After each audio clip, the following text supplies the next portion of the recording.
Have you ever tried to fix a really tiny problem in your life? Oh, sure. Constantly. Right. And you take all the supposedly correct actions, you follow all the logical steps, and somehow, incredibly you just end up making the situation exponentially worse. Like, way worse. Yeah. I mean, think about it like this. You notice a small drip under your bathroom sink. Uh-huh. So you get out a wrench, you give the pipe just one little sensible turn to tighten it. And it cracks. Exactly. A loud crack. And suddenly there's just water everywhere. You're standing in a completely flooded bathroom, soaking wet, and just wondering how on earth your, perfectly reasonable effort went so spectacularly wrong.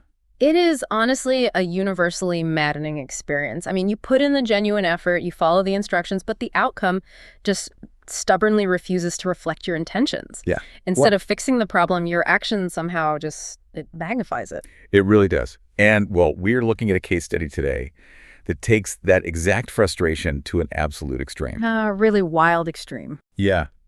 We got our hands on this fascinating transcript from a 2023 YouTube video. The channel is AH11.Woyan, and it features a dialogue with the philosophical speaker Abraham Hicks. Right. And in this deep dive, we're going to use a wildly specific story from this dialogue as a mental model. We're going to explore the hidden mechanics of why our actions sometimes just fail completely. Because the woman in this transcript, she went in for one simple nose surgery.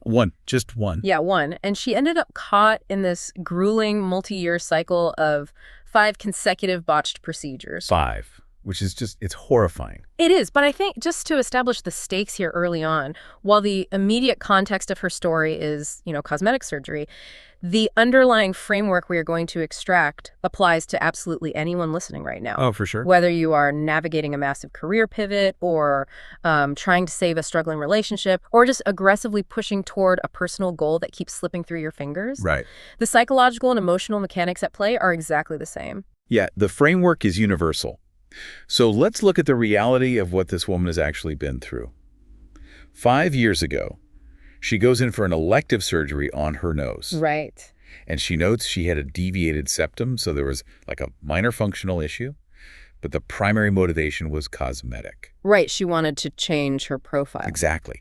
But the procedure doesn't go as planned. In fact, it's entirely botched, which forces her to go back for a second surgery just to correct the damage from the first. And then that one fails too. Yes. So she gets a third, a fourth, and finally a fifth. 4 additional, highly invasive, painful corrective surgeries. Yeah.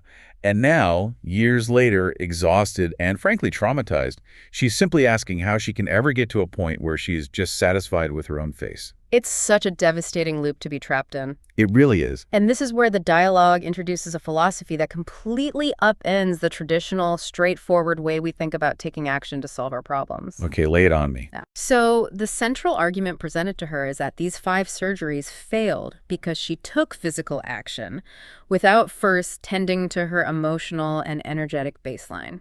What the speaker refers to as her vibration. Exactly, her vibration. Which, just for anyone listening who isn't steeped in that specific terminology, essentially means her underlying emotional state, right? Her core beliefs about herself, the energy she's literally carrying into the room. Precisely. The argument is that she went into that very first surgery carrying a deeply misaligned, insecure emotional baseline. Because she leaped straight into physical action, the surgery itself, without addressing that turbulent internal state first. The external outcome of the procedure just mirrored the messiness of her internal state. And because she doesn't realize this is happening, the cycle just compounds. Right. She goes into the second surgery carrying that same original insecurity, but now it's multiplied by the fresh trauma and stress of the first botched outcome. Exactly. The internal state gets worse, so the external result gets worse. The overarching premise here is that taking physical action while you are in a state of internal panic or desperation or just low self-worth is essentially a dead end. Yeah. Action taken from that place is just never enough to override the emotional reality you're projecting. Okay, well, let me stop you right there. Because anyone listening with a highly pragmatic mind is going to hit a massive wall with this. I know, it's a lot. Right. Because if I have a broken bone, the doctor sets it. My emotional baseline doesn't change the physics of a fiberglass cast. Sure. Or, to use an everyday example, if I take my car to a mechanic, they replace the alternator and the car runs. A Yale-educated, board-certified surgeon doesn't suddenly lose their medical skills just because I happen to have low self-esteem. Right. It's a really tough pill to swallow. Why is physical action not enough? It's a completely fair pushback, and honestly, the dialogue actually tackles this exact friction. It introduces this phrase, they cannot buck your current. Cannot buck your current. Right. The idea is that the professionals you interact with, whether they're surgeons, mechanics, bosses, or partners, they cannot perform for you in a way that fundamentally contradicts the internal momentum you have going. But how does that actually work in practice? Like, are we talking about some magical aura that makes the surgeon's hand slip? No, we don't even need to look at it as magic at all. We can ground this entirely in observable human psychology and behavior. Okay. Think about how a person operates when they are entirely driven by desperation and self-loathing. They're frantic. Exactly. When you walk into a surgeon's office in that state, you are basically wearing blinders.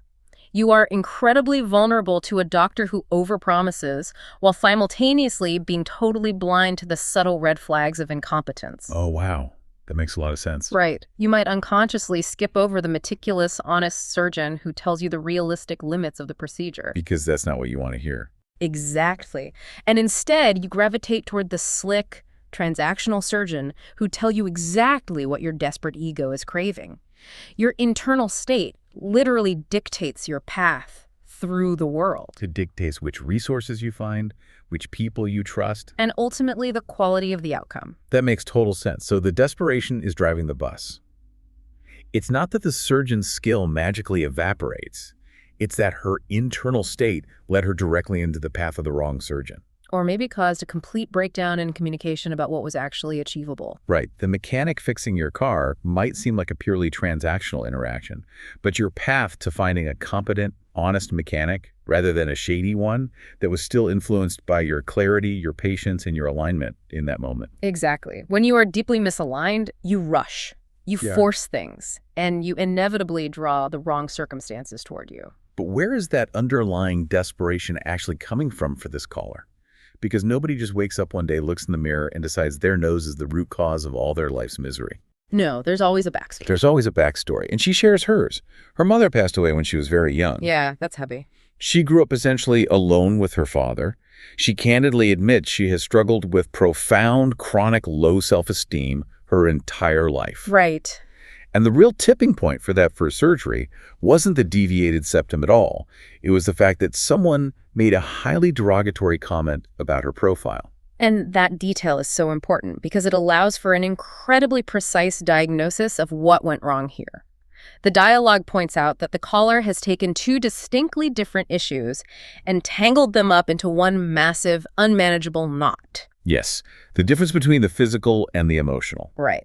Issue number one is simply, I don't love the shape of my profile. Which is fine. Right. That is a specific, relatively surface-level physical preference.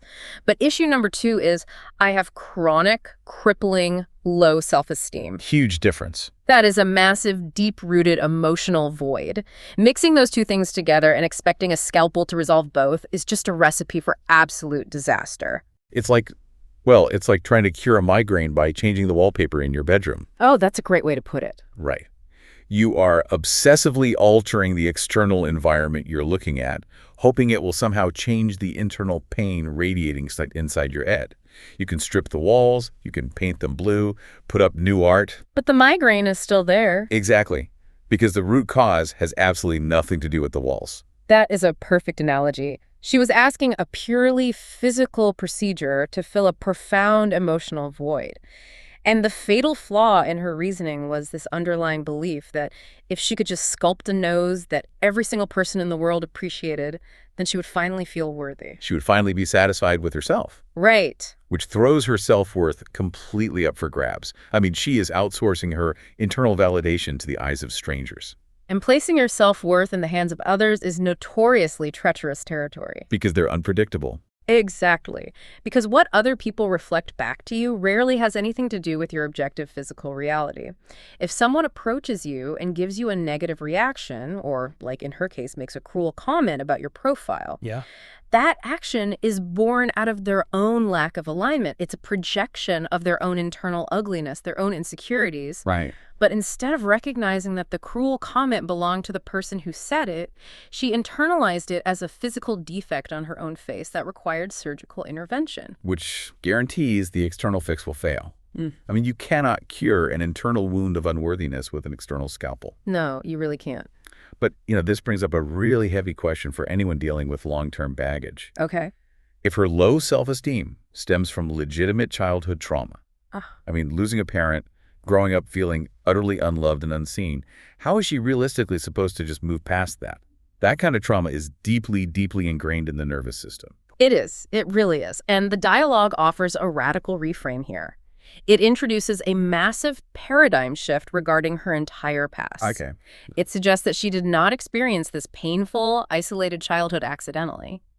The proposition is that, from a non-physical standpoint, she deliberately chose this exact difficult environment to be born into. Now, obviously, that is a monumental concept. Huge. But whether or not you, as a listener, actually buy into the literal metaphysical idea that we select our childhood trauma before we are born, the psychological reframe this mental model offers is undeniably powerful. Absolutely. Think about the psychological utility of that idea. The framework suggests she chose this life to have a highly concentrated, exaggerated experience of feeling unempowered early on. Why? Specifically so it would forge within her a massive, unstoppable desire for genuine empowerment later in life. The deficit was the catalyst. She needed to experience the depths of that vibrational gap so she could learn how to cross it. Wow. So it shifts her identity entirely. She is no longer the passive victim of a tragic, unfortunate circumstance. Right. She becomes the architect of her own ultimate masterclass in resilience. Right. But what about the specific grief she carries over lacking a mother? Because she talks about mourning the loss of, quote, proper nurturing. The deconstruction of this idea of proper nurturing is brilliant. It points out a pervasive illusion we hold about other people's lives. Right. The caller is mourning the lack of a mother to gently guide her and validate her. But if you actually look at society, most adults who did have what we'd call proper nurturing, they are currently spending half their income on therapy, trying to push back against the suffocating expectations of their highly opinionated parents. Oh my gosh, it's so true. Usually, nobody has more relentless, microscopic opinions about a daughter's physical appearance than her own mother. Exactly. The very nurturing she has spent her life mourning the loss of often manifests in reality as the exact kind of hovering judgment she was trying to escape when that stranger made a comment about her profile. That is so wild. So her perceived disadvantage was, in many ways, a profound advantage. It really was. And she actually realizes this herself during the conversation, right? Yeah, she does. She notes that she was raised largely free. By not having a mother constantly scrutinizing her every move, she had the autonomy to not be micromanaged. She was given a blank canvas, even if it felt lonely at the time. And realizing that is the key to dropping the resentment. When she can let go of the rigid belief that something crucial was unfairly stolen from her life, she stops fighting her own past. She realizes the empty space wasn't a punishment. It was room to grow. Exactly. Which is such a vital takeaway for anyone listening, because how often do we look back at our own histories and say, if only I had parents who paid for my college, or if only I had a mentor early in my career, I wouldn't be struggling right now. We do it constantly. We use our deficits as excuses for our current unhappiness. But if you reframe that deficit as the exact crucible that granted you your grit, your independence, your autonomy, it turns the whole narrative upside down. You stop being a victim of your past and start using it as fuel. Yes. And that specific shift in narrative is what finally begins to change her emotional baseline. Which naturally brings us to the mechanics of how she physically stops this cycle today. Because reframing the past is great, but she still has to look in the mirror tomorrow morning at a nose she doesn't like. Exactly. And she is still carrying a lot of legitimate anger about those botched surgeries. So let's talk about that anger. Because usually we classify anger, irritation, and frustration as bad or negative emotions that we need to immediately suppress. Right. But there is a really surprising insight here regarding where she is currently at emotionally. Tell me. It is highly counterintuitive, but in her specific context, her anger is actually an upgrade. Wait, really? An upgrade? Yes. Consider her original emotional baseline. She was feeling completely unloved, unworthy, and unnoticed. Right. That is a state of deep, paralyzing powerlessness. When you are powerless, you don't fight back. You just absorb the blow. I'll just take it. Right. But moving from that total powerlessness into a state of active anger, getting furious at the surgeons for their incompetence, getting mad at the unfairness of the situation, is actually a movement toward reclaiming her power. She is finally defending herself. Exactly. Anger has momentum. It is a vast improvement from apathetic unworthiness. She shouldn't be ashamed of the anger because it proves she finally believes she deserves better. Wow. So the anger is a necessary stepping stone. It is. But she obviously can't set up camp there forever if she wants to actually heal and get a better outcome. No, definitely not. To move forward, we are introduced to a really fascinating equation for success regarding the gap between where you are and where you want to be. It's an incredibly practical formula. It boils down to this: being utterly dissatisfied with where you are right now, while simultaneously anticipating something better in the future, never works out. Wait, say that again? The friction of your current constant complaining actively blocks the better outcome from materializing. You are holding the door shut while waiting for someone to walk through it. Okay, so dissatisfaction plus anticipation equals failure. Yes. But finding a way to be satisfied with where you are right now while still anticipating something better is the ultimate emotional stance. That is how you open the door. Oh, I see. And the trap this caller is caught in is a double layer of dissatisfaction. She is intensely dissatisfied with the physical appearance of her nose, but even worse, she is intensely mad at herself for being so superficial and dissatisfied. Oh, that is the ultimate modern trap. It's like, Right. I'm anxious, and now I'm anxious about the fact that I can't stop being anxious. Exactly. I'm unhappy, and I'm furious at myself for wasting my life being unhappy. It's an exhausting loop. It is exhausting. So how does she actually break that? How does she practically implement this satisfied plus anticipating better formula in her daily life? She's given a highly practical, real-time technique for this. It's referred to as forking. Forking. Yeah. Like a fork in the road. Right. Think of it as approaching a literal fork in the road of your own thought process. It requires active, conscious intervention in the moments when your brain wants to run on autopilot. Okay, let's visualize this for her, and then maybe map it to something outside of surgery. Good idea. For her, picture the classic scenario. She wakes up, walks into her bathroom. The fluorescent lighting is terrible. It's always terrible. Right. She looks in the mirror, sees the shadow on her nose where the cartilage didn't heal right, and she immediately feels that familiar heavy wave of self-loathing and regret starting to wash over her. The momentum is pulling her down. Yes.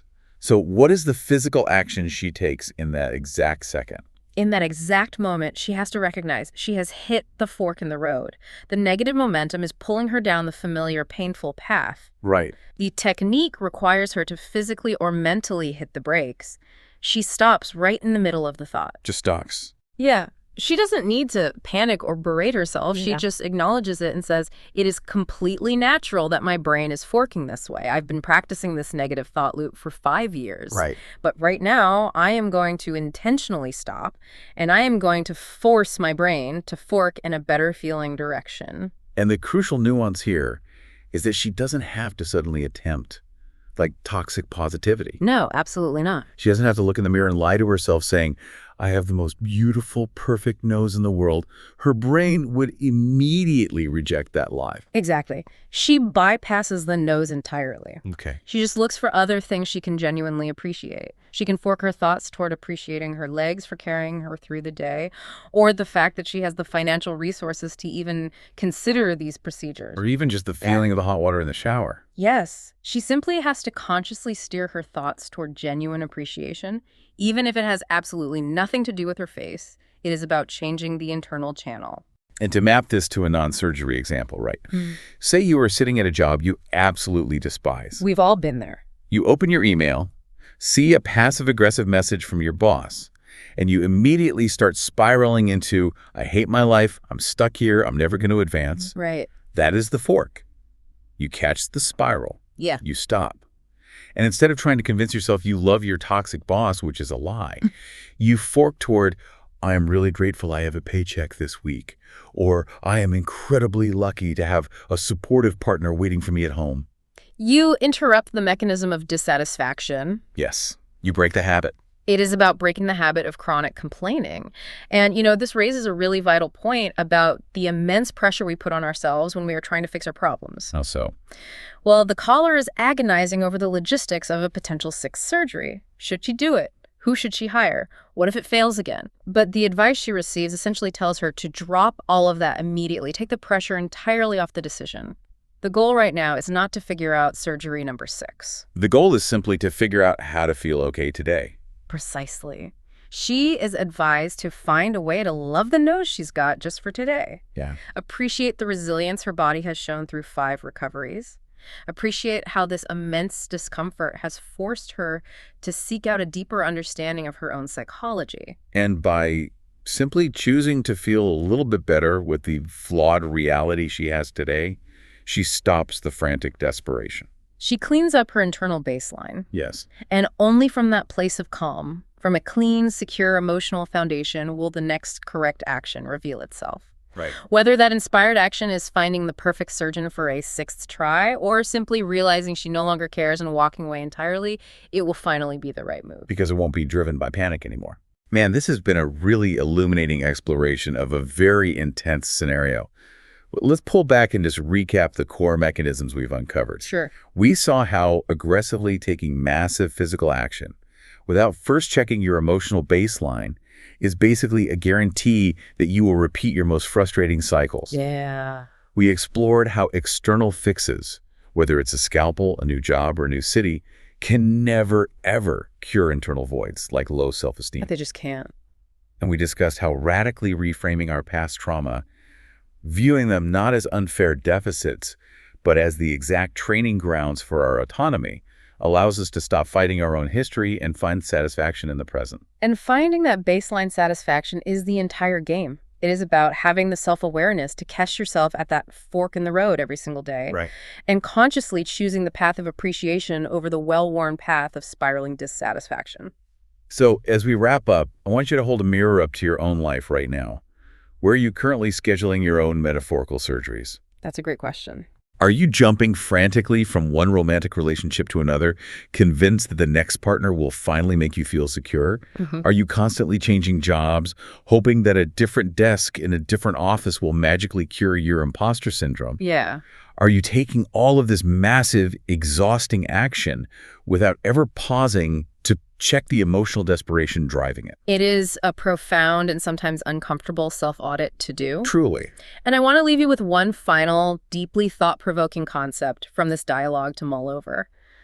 Toward the end of the conversation, it is suggested that the universe, or your intuition, if you prefer, had actually been calling this woman toward the answer she needed for a very long time. Oh, really? Yes, but she completely misinterpreted the call. Wait, how did she misinterpret it? Instead of hearing that internal voice say, "Come this way to thoughts that feel better," she misheard it. What did she hear? She filtered it through her insecurity and heard, "Come this way to a nose that looks better." She confused a profound internal invitation for peace with a superficial external directive for physical perfection. That is heavy. It really is. So consider this for yourself today. What if the external material fixes you are so desperately chasing right now, the massive promotion, the cross-country move, the physical transformation, are actually just misinterpreted internal calls? Oh, man. What if your intuition is simply begging you to change how you feel about yourself, but you are entirely too busy running around trying to change what you see? Because if you don't slow down enough to answer the right call, you might just find yourself standing in a flooded bathroom holding a wrench, completely bewildered as to why your absolute best efforts keep making the mess even bigger. Take a breath, put the wrench down, and fix the foundation first.